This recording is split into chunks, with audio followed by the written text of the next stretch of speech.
यह video 9th class का NCERT गणित का पाठ बहुपद का पाठ संख्या 3 है। पाठ का नाम है आपका बहुपद, जिसे अंग्रेजी में पॉलिनोमियल्स कहते हैं। पॉलिनोमियल्स। प्रश्नावली 2.1।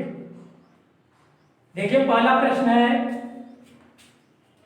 निम्नलिखित में कौन कौन एक चर में बहुपद है। पहले आपको चर देखना है कि चर एक ही होना चाहिए, मतलब एक क्वेश्चन में एक चर। चर का मतलब हमने क्या बताया है, ABCD के अक्षर। अब A B बोल दिया गया, इसका मतलब क्या, दो चर बोल लिए। केवल A आया, इसका मतलब एक चर आया, या केवल X आया तो एक चर आया, केवल Y आया तो भी एक चर आया, लेकिन X और Y दोनों आ गया तो दो चर हो गया। तो आपको यहाँ बोला जा रहा है एक चर में, मतलब उस क्वेश्चन में कोई एक ही ABCD का अक्षर आना चाहिए। X तो केवल X ही आना चाहिए, Y तो केवल Y ही आना चाहिए, T तो केवल T ही आना चाहिए, मतलब एक चर में होना चाहिए। फिर बोलता है बहुपद। तो हमने बताया कि बहुपद वो बीजीय व्यंजक कहलाता है जिसका घात पॉजिटिव पूर्णांक होता है, पॉजिटिव पूर्णांक। तो आइए देखते हैं पहला सवाल। 4x² - 3x + 7। हालांकि इसमें देखा जाए तो केवल x ABCD के एक ही लेटर का प्रयोग किया गया है, कौन, x। और तो एक चर में है x यानी कि एक ही चर है। हमें यह नहीं देखना कि x ज्यादा जगह है, हमें देखना है ये केवल कि y है तो केवल y ही होना चाहिए, S है तो केवल S ही होना चाहिए, T है तो केवल T ही होना चाहिए, मतलब एक चर। तो आप देख रहे हैं कि x पहला क्वेश्चन में केवल x ही है, यानी कि स्पष्ट है कि एक चर है, केवल एक ही चर आया है। अब जांच करेंगे कि बहुपद है कि नहीं, तो एक चर तो मिल गया, लेकिन एक चर में बहुपद चाहिए था। बहुपद का मतलब क्या होता है, चर जहां जहां लिखा गया हो, यानी कि ABCD का जो अक्षर है उसका पावर पॉजिटिव संख्या होना चाहिए, पूर्णांक 1 2 3 4 5 ये सब होनी चाहिए। यहाँ पर देखिए पावर कितना है, 2, पॉजिटिव पूर्णांक है। इसका पावर 1 पॉजिटिव पूर्णांक है, अतः क्या है, एक चर में बहुपद है। पहला कहाँ लिखेंगे, चूंकि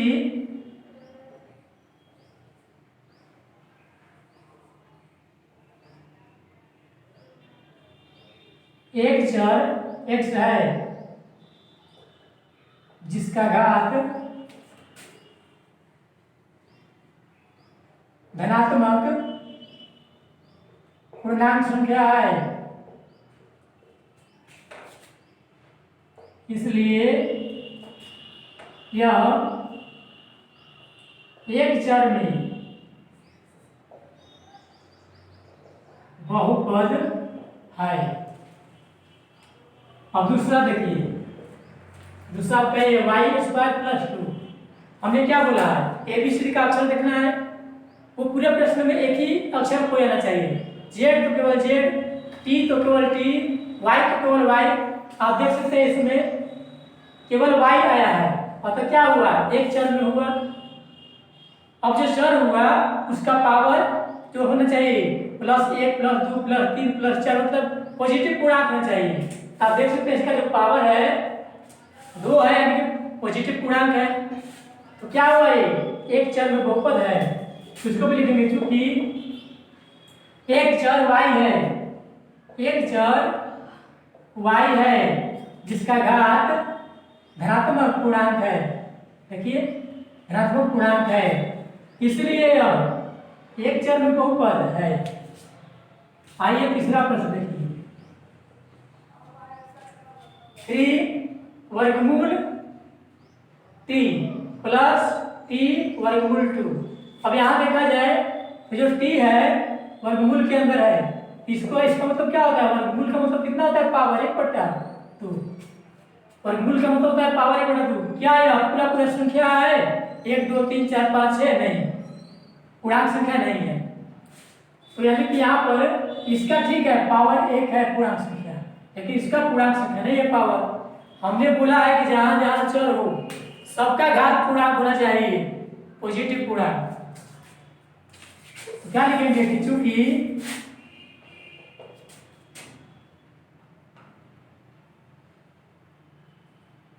चर t का घात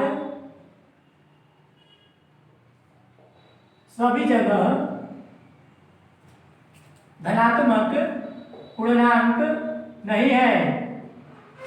चूंकि t का घात सभी जगह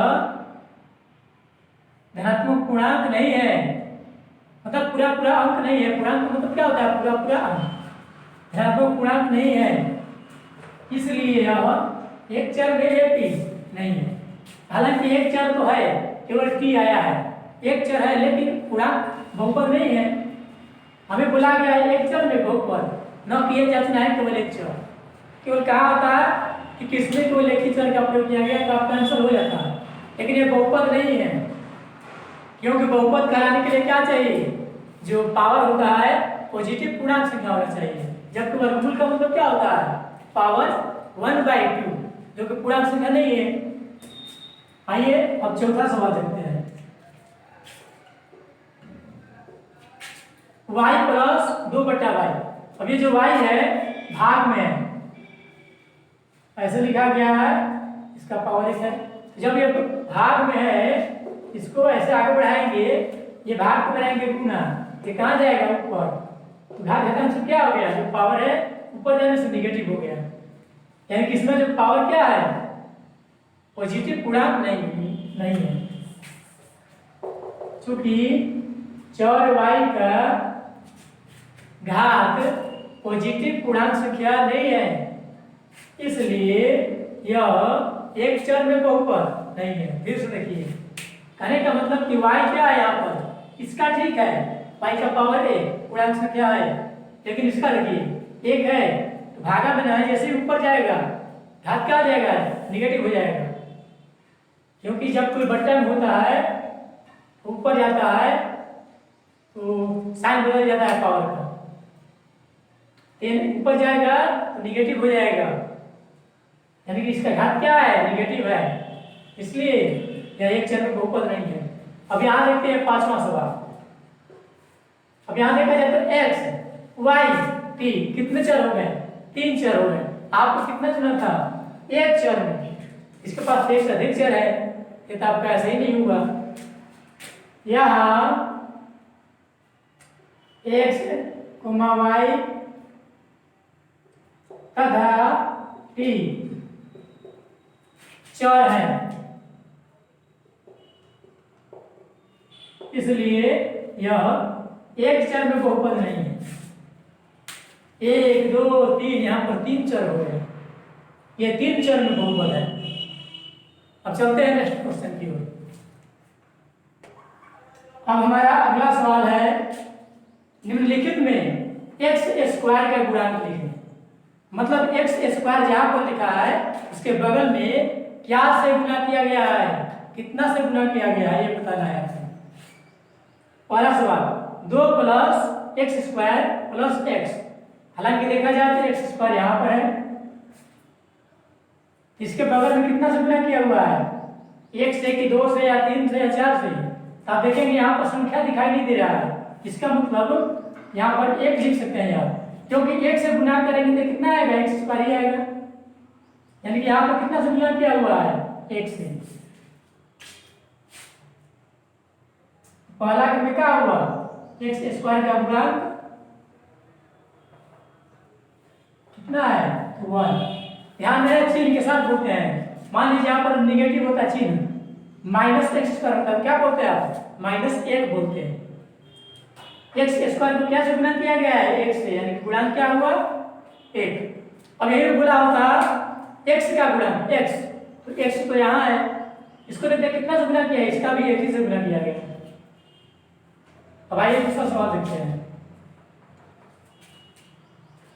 यहाँ है 2 - x² + x⁻³ हमें क्या खोला है? x² का गुणांक, तो x² तो मेरा यहाँ पर है, इसके यहाँ पर देखेंगे क्या से गुना किया गया, हमें दिख रहा है 2 3 4 5 तो दिख नहीं रहा है, स्पष्ट है कि 1 से गुना किया गया है। अब चिन्ह है सही बोलते हैं, यानी कि -1 से, क्योंकि ये कैसे है, यदि हम -1 गुना x² लिखे तो इतना बराबर इतना आ जाएगा, यानी कि इसके बराबर में कितना से गुणा किया गया है, -1 से। तो दूसरा में क्या हुआ, x² का गुणा -1, चिन्ह सहित बोल रहा है। तीसरा सवाल देखिए, π/2 प्लस x² प्लस x, हालांकि किसमें देखा जाए x² का बराबर कितना से गुणा किया गया है, 1 से, तो गुणांक कितना होगा, x² का गुणांक 1। अब इसे बोला होता अचर पद, अचर पद का मतलब संख्या, जैसे कि इसमें 2 है, इसमें भी 2 है, इसमें π/2 है। अचर पद मतलब उसके पास चर नहीं होता है, ABCD का अक्षर नहीं होता है। अब चौथा देखिए, इसमें तो कहीं x² है ही नहीं, तो मान लीजिए x² नहीं है, अब हम जबरदस्ती लिखना चाहेंगे, इसका मतलब ऐसे कर सकते हैं, x² को 0 से गुणा कर सकते हैं, क्योंकि उसके पास x² नहीं था, हम जैसे 0 से गुणा करेंगे तो कितना हो गया, 0 हो गया, ये हट जाएगा, उतना सवाल आ जाएगा। यानी कि उस सवाल को हम ऐसे लिख सकते हैं, ऐसे, चूंकि √2x - 1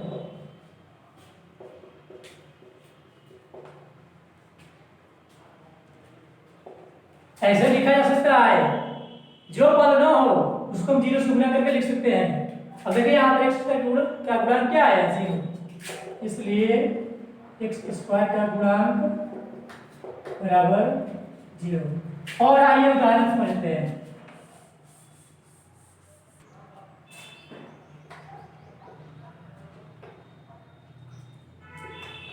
अब इसमें आपसे पूछा जाएगा x² का गुणांक, तो x² कहाँ पर है, यहाँ पर है, इसको कितना से गुणा किया गया है, 4 से, यानी कि इसमें x² का गुणांक 4 आया। अचर पद कितना है, 5 है। अब इसमें पूछा जाएगा आपसे x का गुणांक, x तो यहाँ है, कितना से गुणा किया गया है, -3 से, चिन्ह सहित बोलते हैं।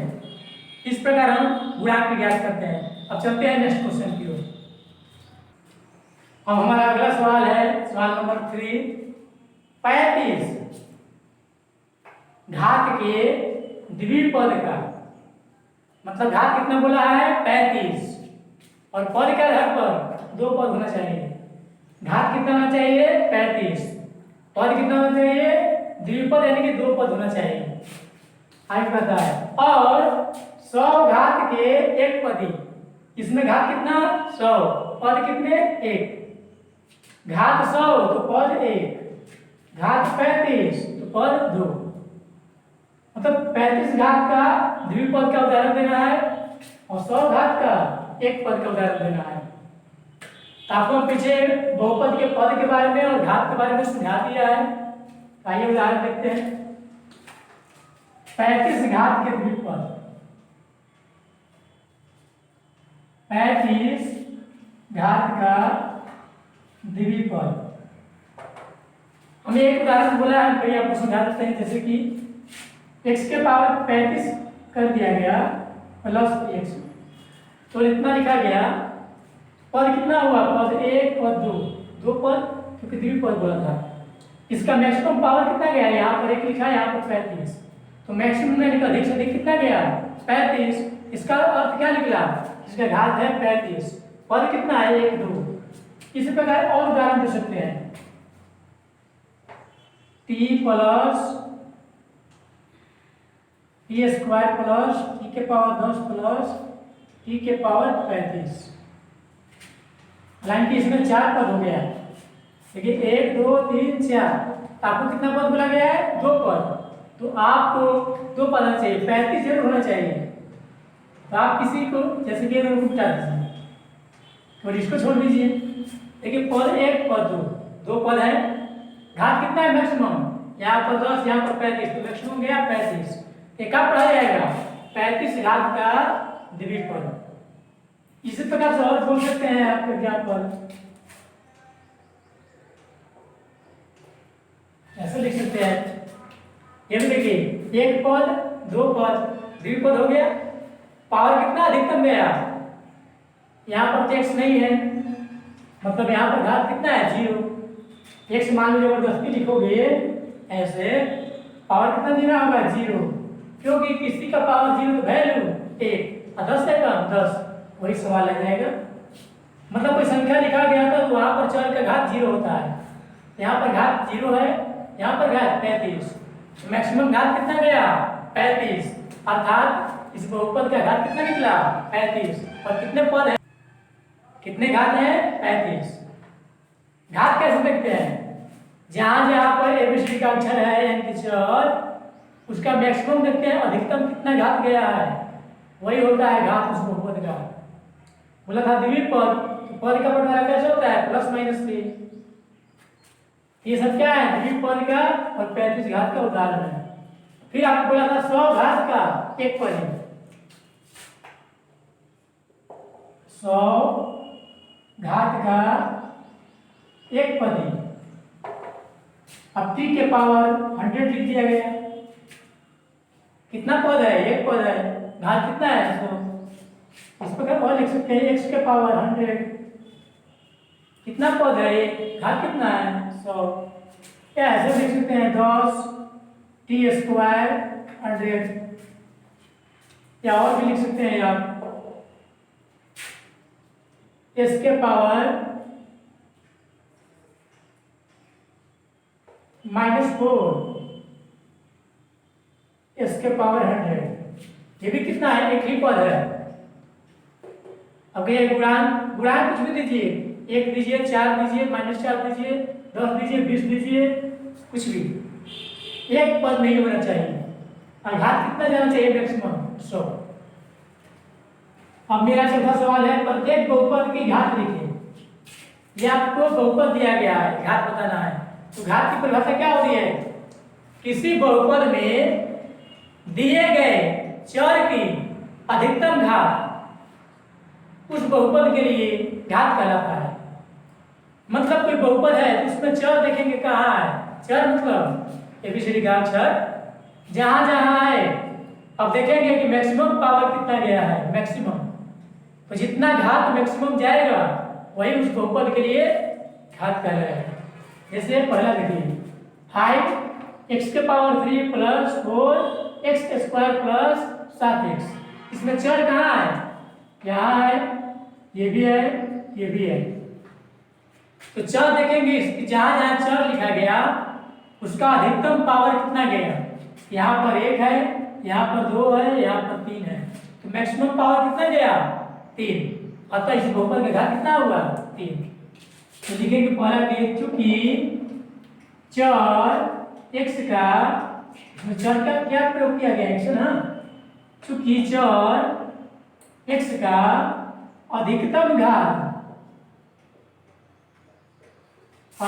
घात 3 है, इसलिए बहुपद की घात 3 है। मतलब चर का अधिकतम जो पावर होगा वही बहुपद के लिए घात कहलाएगा। सवाल नंबर 2, 4 - y², इसमें चर का क्या आया है, 4y आया है एक जगह, यहाँ मान लीजिए y नहीं है, जबरदस्ती दीजिएगा तो y का पावर 0 देना होगा, यानी कि यहाँ पर 0, यहाँ पर घात 2, तो मैक्सिमम कितना गया, 2 गया, यानी कि पावर कितना निकला, 2। चूंकि चर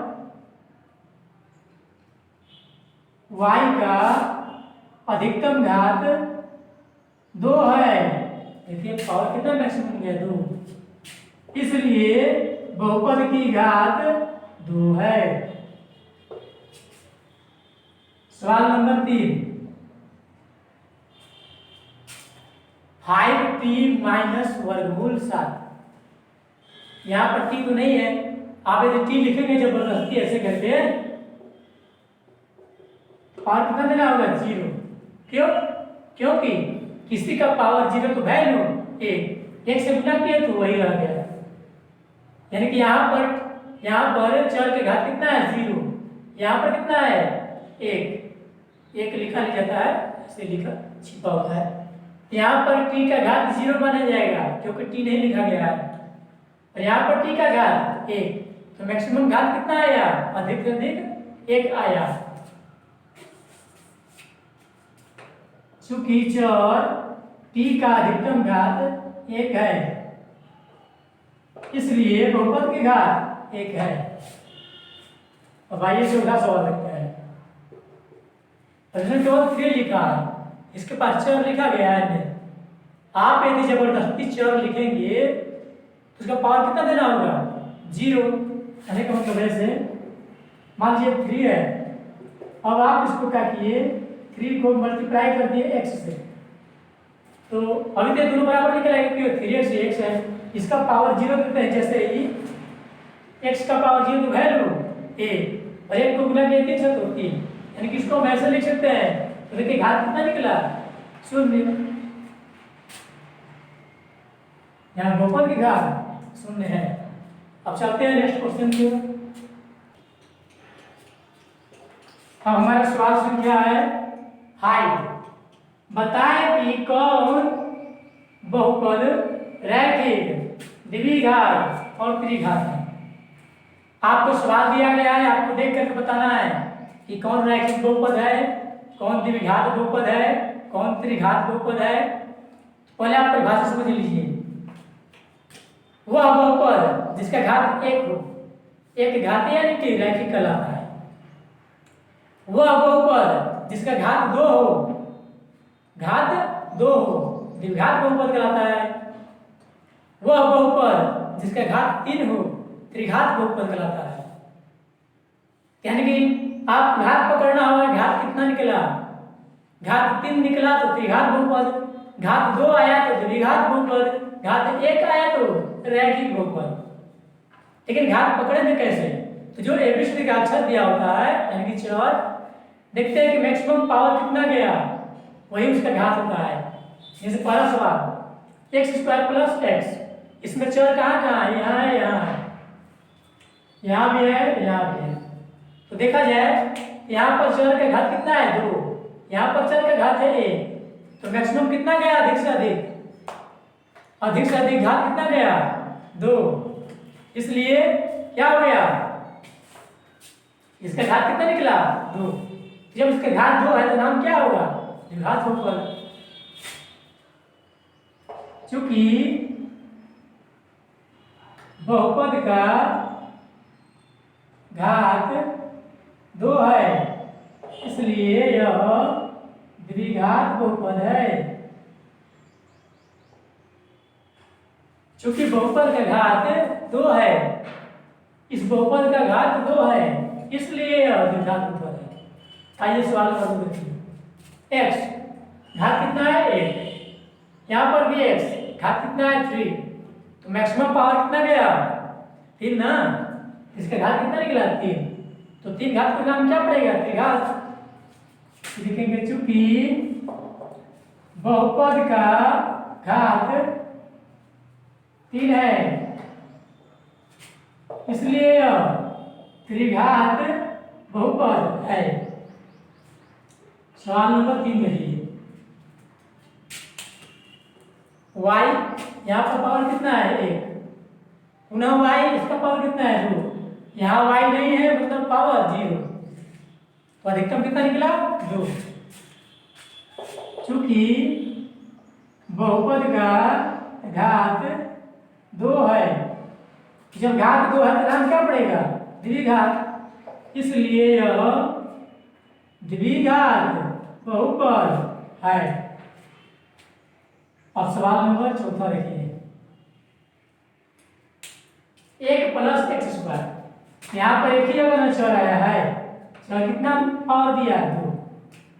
तो चूंकि बहुपद की घात 2 है, इसलिए यह द्विघात बहुपद है। 5वां देखिए। r के पावर 2, केवल r आया है, पावर कितना दिया गया है, 2। चूंकि बहुपद की घात 2 है, इसलिए यह द्विघात बहुपद है। अब इसको देखा जाए लास्ट सवाल 7वां। 7x² पे एक पद ही है, यानी कि एक ही जगह चल रहा है। और कितना दिया है 3। चूंकि बहुपद की घात 3 है, इसलिए यह त्रिघात बहुपद है। द्विघात कब कहेंगे? 2 घात आने पे। त्रिघात कब कहेंगे? 3 घात आने पे। रैखिक कब कहा जाता है? जब घात 1 आता है, जैसे कि देखिए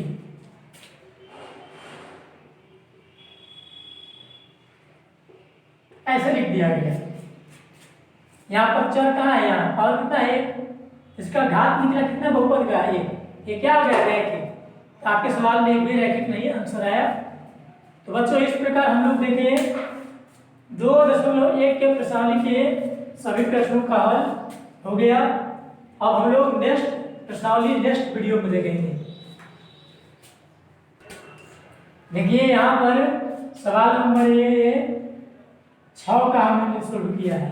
इसका r²। कितना सवाल नंबर है? 6। ये 6 का है। और कितना है? 2।